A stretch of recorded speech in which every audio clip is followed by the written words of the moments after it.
Okay, I'm just going to take you through a race analysis process that I have. I'll flick from a swim to a bike to a run and just show you the kind of things that I'm going to be looking at.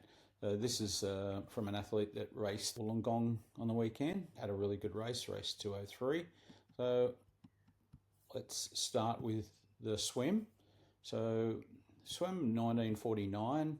The course was short at 1200 metres and it was a 1:39 pace.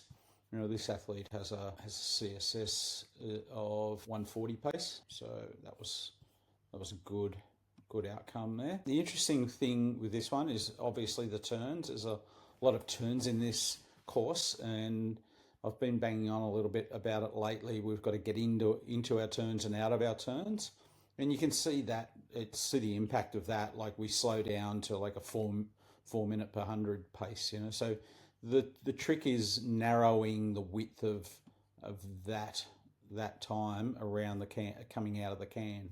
So Paul has been able to swim directly into the can, nice good pace, but then it drops off obviously as you're doing the U-turn and then you're speeding up again. So it was like a 38-second, 25-meter area where things were like 2:30 pace. So it's good. It's good to be aware of what it takes to get to that. So I'm looking for overall pace compared to CSS pace, which is your threshold pace.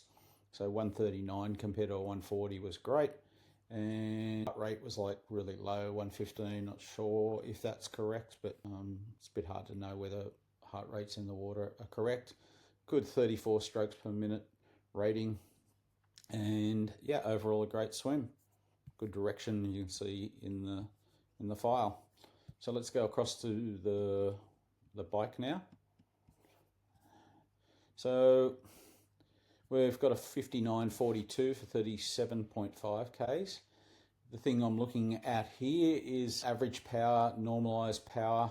Athlete has 270 watt FTP, and we've managed to get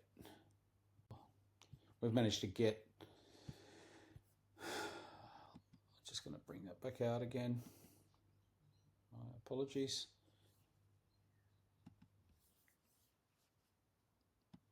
Back out to our bike. So heart rate was 159 average, which is probably about right for this athlete. 236 average power, 255 normalized power. That was a variability index of 1.08. So what that's saying, the variability index is saying there's 8% difference between normalized power and 200 and the average power. So that's how smooth you're able to apply the power. If it's like as a dead flat piece of road, and you just keep pedaling at the same intensity and pressure, you're going to get average power the same as normalized power. But normalized power kind of takes out the zeros roughly. It's a bit more complicated than that, but basically you're taking out the flat spots out of your average power, and that's what you kind of delivering. We look at the intensity factor, huge intensity factor for this ride, 94%.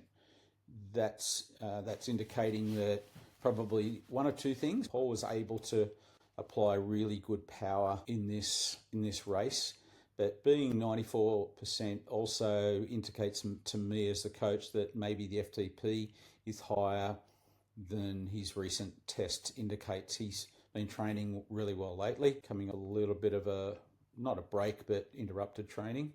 So yeah, more than likely that 270 watts is probably more like a 290 watt FTP, I'm guessing, if we retested, and we will do that soon. So looking at those average power, normalized power, intensity factor to give us an indication of how hard they went. If they blew up on the run, if this athlete blew up on the run, we'd look back to this 94% and go, well, they overbiked. But as we'll see in the run file, he didn't blow up on the run. He had an excellent run. So yeah, an 8% VI. The other thing I like to look at is this power to heart rate at 0.92%. So that's how much the second half of the ride deviated from the first half of the ride. So it actually as a minus number, it's a really good number. So his heart rate didn't climb for the power delivered, in other words. So an excellent ride all up. Let's have a look at the run. Excellent run of 40 minutes and 2 seconds for the 9.64K, a 4:09 minute per K effort, which was 1 second quicker than his current threshold as tested. So it's pretty clear that this was two things. It was an excellent race, and the other one is that retesting will probably provide some higher thresholds. Back to the run. You see our pace to heart rate was 0.42%, and that's kind of what I look at. Heart rate, the other thing I look at is the heart rate. So heart rate of 163 is about right for Paul as a threshold heart rate. He really had a go. So these are the things I'm looking at. So was he able to run off the bike? Was he able to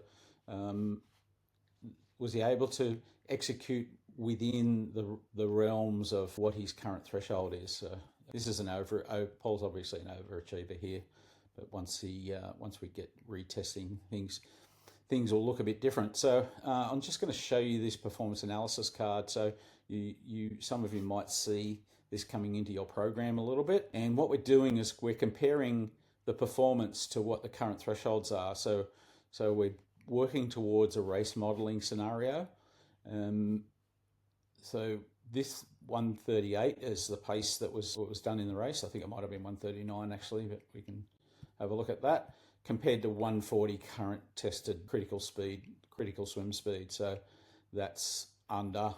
His run was under, and his bike was like 0.94 intensity factor. And so as a general rule, what we'd be looking at for most athletes, it appears to be that we're looking for around about swim CSS. With this course, it's going to be a bit slower usually because we've got so many turns. I think we've got 8 turns in the 1.5K course or 1.2K course. So you've got to rate each course, obviously, compared with difficulty, etc. This is, that's, if you see this starting to appear in your program, this is what it will be, is what you did, and then in brackets what your threshold pace is. What Paul did here was 255 normalised, 0.94, did 37.7K, and his current tested FTP is 270, and executed race was 409, current measured run threshold 410.